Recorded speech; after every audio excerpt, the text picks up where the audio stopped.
د افغانستان او آیرلند ترمنځ شل ورځو سیالیو ته اعلان شوی افغان لوبډله باندې لنډغږیږو. شاید د افغانستان کرکټ په تاریخ کې لومړی وار وي چې دومره ځوانه لوبډله انتخابیږي او اعلانیږي. د 15 لوبغاړو اوسط عمر شاوخوا 3.5 کاله دی. له 15 د 12 عمر بیا 40 یا له 40 څخه کم دی. درې پکې 19 کلن دي او یوازې 3 لوبغاړي دي چې عمر یې له 40 کلونو څخه زیات دی.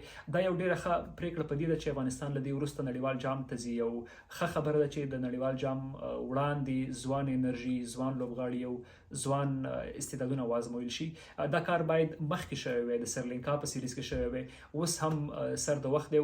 امید دی چې د دوی انتخاب بیا دغه لوبغاړو راتګ یوازې د دې سیریز لپاره نه وي، یو اوږدمهاله وي.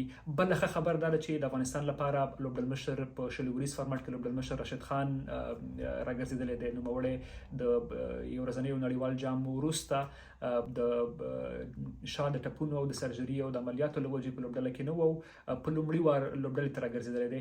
ترڅنګ مجیب هم په سریلانکا کې د سیالیو پر مهال ټپي شوی و، اوس یې صحي حال د ډاډ وړ ښودل شوی دی او په لوبډله کې شته دی.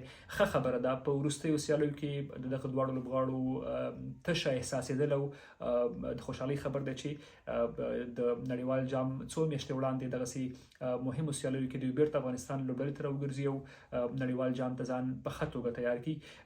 په ټوله کې د آیرلند او افغانستان د لوبډلو پرتله کوو، افغانستان ورباندې تقریبا په هر فارمټ کې برلاسه پاتې شوی دی. په ټوله کې په افغانستان د ستوري لري چې هغه یوازې د افغان کرکټ نه بلکې د نړیوال کرکټ ښکلا ده. په نړیوالو لیګونو کې کو ګورو، په نړیوالو غټو سټیجونو کې کو ګورو. شاید آیرلند دغسې لوبغاړي ونه لري، نو ظاهره خبر ده چې په مقابل لوري به دغې فشار وي.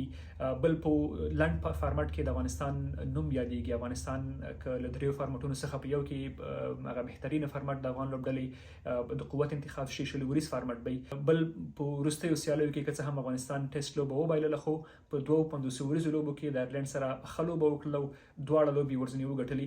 دا هغه څه دي چې په مقابل لوري به بې له شکه فشار وي. او د راشد او مجیب بیرته راتګ لوبډلې ته افغان لوبډله لا نوره قوي کوي. او که په لنډه وویل شي شاید د آیرلند په اوسنۍ لوبډلې افغان لوبډله خورا پیاوړې وي. خو دا چې لوبډلې ته ګڼ شمېر ځوان لوبغاړي راغلي دي، کله ناکله شاید دا د لوبډلې یو د ضعف نقطه هم وګڼل شي، ځکه دغه لوبغاړي نړیواله تجربه نه لري، دوی نړیوالې سیالۍ نه وي کړي، بعضې د شپې لوبې یا د شپنیو لوبو سره نابلده وي.